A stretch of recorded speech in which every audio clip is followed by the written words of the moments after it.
speak English 20 hours. I believe that Allah is. একটা মানুষের ভাত খাওয়াই মারে, তারপর আবার ভাত খাওয়াই আবার মারে, এটা কোন ধরনের? কি মনে পড়ে ডক্টর জাফর ইকবালের সেই চিঠির কথা? ঢাকা বিশ্ববিদ্যালয় আমার প্রিয় বিশ্ববিদ্যালয়, কিন্তু সেখানে আমি আর কখনোই যেতে চাই না, কারণ সেখানে গেলেই দেখতে হবে রাজাকারদের উত্তরসূরিদের মুখ। কিন্তু জীবন তো একটাই, এই জীবনে নতুন করে আর রাজাকারদেরকে দেখতে চাই না। গতকাল 19 সেপ্টেম্বর মোহাম্মদ তোফাজ্জল নামে এক মানসিক ভারসাম্যহীন ব্যক্তিকে নৃশংসভাবে পিটিয়ে হত্যা করে ঢাকা বিশ্ববিদ্যালয়ের ছাত্ররা। তাদের অভিযোগ মোহাম্মদ তোফাজ্জল 35,000 টাকা চুরি করে। এই 35,000 টাকা চুরির দায়ে মোহাম্মদ তোফাজ্জলকে পিটিয়ে হত্যা করে ঢাকা বিশ্ববিদ্যালয়ের ছাত্ররা। কি বিভৎসকর চিত্র! একটা ছাত্রের আচরণ কখনোই গুন্ডা সন্ত্রাসদের মতো হতে পারে না। ঢাকা বিশ্ববিদ্যালয় মানে সেখানে মুক্ত চিন্তা লালন করবে সবাই, কিন্তু না, সেখানে আবেগের বশে পিটিয়ে হত্যা করতেছে কাউকে।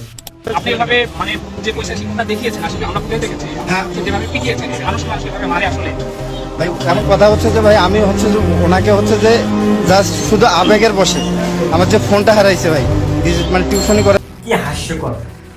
তো মানুষ মোহাম্মদ তোফাজ্জল যে মানসিক ভারসাম্যহীন ছিল, এটা ছোট একটা বাচ্চা তার ভিডিও দেখলেই বুঝতে পারে। কিন্তু ঢাকা বিশ্ববিদ্যালয়ের ছাত্রদের লজিক যুক্তি যে যেহেতু মোহাম্মদ তোফাজ্জল আর তার বাচ্চাদের নাম্বার মুখস্থ করে রাখছে, তাহলে সে কিসের পাগল? ওরা মাইরেন না, হ্যাঁ, তখন বলে কি আপনি যে পাগল, কিন্তু ও তো ওর আচার-আচরণের কথাবার্তা, একটা পাগলের মামার নাম্বার কেন মুখস্থ থাকবে? একটা পাগলের সে চাচাতো ভাইয়ের নাম্বার পর্যন্ত মুখস্থ থাকে, তাহলে সে কিভাবে পাগল হয়? আমি ন্যূনতম হিউম্যান সাইকোলজি বুঝার যাদের জ্ঞান নেই, তারা আবার পরে ঢাকা বিশ্ববিদ্যালয়। মোহাম্মদ তোফাজ্জলকে যে নৃশংসভাবে পিটিয়ে হত্যা করা হয়েছে, এই বিভৎসকর ফুটেজ যদি জাতিসংঘ দেখে, তাহলে তারা কেন মনে করবে না যে ঢাকা বিশ্ববিদ্যালয়ে রাজাকার নেই? সো দেশটাকে বাঁচানোর নামে আমরা কোথায় নিয়ে যাচ্ছি? দেশটা সবারই, সবার শোনার এবং বলার অধিকার থাকা উচিত। ধন্যবাদ।